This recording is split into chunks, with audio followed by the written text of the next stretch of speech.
Hi, this is Rick Julian, Chief Creative Officer of QV, and this is the Deep Dive. So I walked into my 14-year-old son's bedroom this morning, and I said, "What is that smell?" And he goes, "I don't smell anything." And he probably didn't, because he had become nose blind. There are multiple ways of becoming blind. Certainly our eyesight, but we can become nose blind, we can become ear blind, we can become tactily blind. There are all manner of ways of becoming blind when you get too used to any particular thing. So much so that seeing that thing or smelling that thing or hearing that thing yet again, you almost don't notice it. The same thing happens in branding and advertising. There's a thing called banner blindness, right? Where banner ads have become so ubiquitous that people almost don't look at them. But it's not time to wave the white flag. There are some very specific things that can be done in order to address these different kinds of blindness. But the framework, the mental framework, is that we understand the instrument, the mind, and the senses and how they process things. So the first thing we need to understand is that familiarity induces blindness in branding. So in order to eliminate that problem, you have to disrupt the familiarity. Most brandscapes are, all the competitors are like this, and what you have to do is to become this over here. And you can do that by working at, one of the ways to do it is to work at, I'll call it scale. So for example, when we used to design billboards, you would never evaluate a billboard from 3 feet away. Right? You shouldn't evaluate a billboard design, its legibility, from 3 feet away.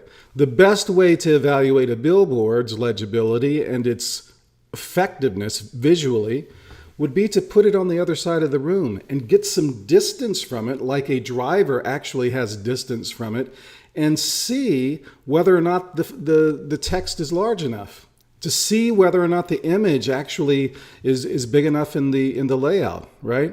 I think that one of the problems across most media, most visual media, is that designers spend so much time so close to the screen that becomes their world.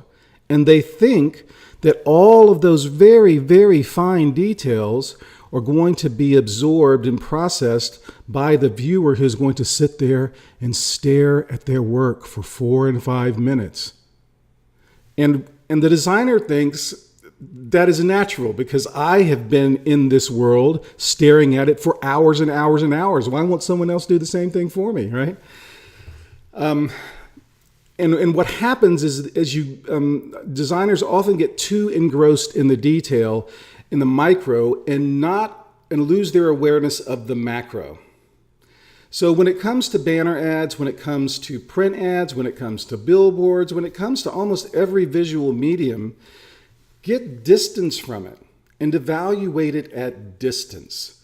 Because when someone is thumbing through a magazine, they're not going to notice all of those really fine details unless there's a small percentage of people who will go deep on it like that. But most people are only going to be stopped by something that arrests them.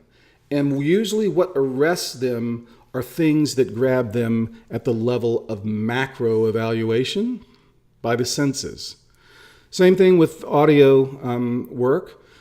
Have something that breaks the frame of the listener's ear.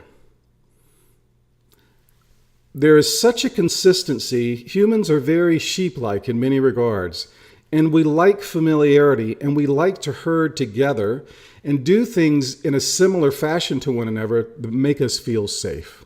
We cluster, we herd, and that just induces more blindness. So if everyone is then you've got to,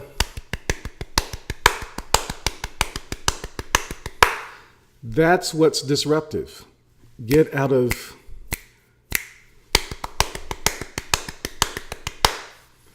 so blindness. That's how to sell to the blind, is to be disruptive visually, even smell. I need to disrupt my son with a scented candle, maybe, in his room. The sound of things. Think about how you can disrupt the brandscape that you find yourself in competing with your competitors. All right? That's it. Peace.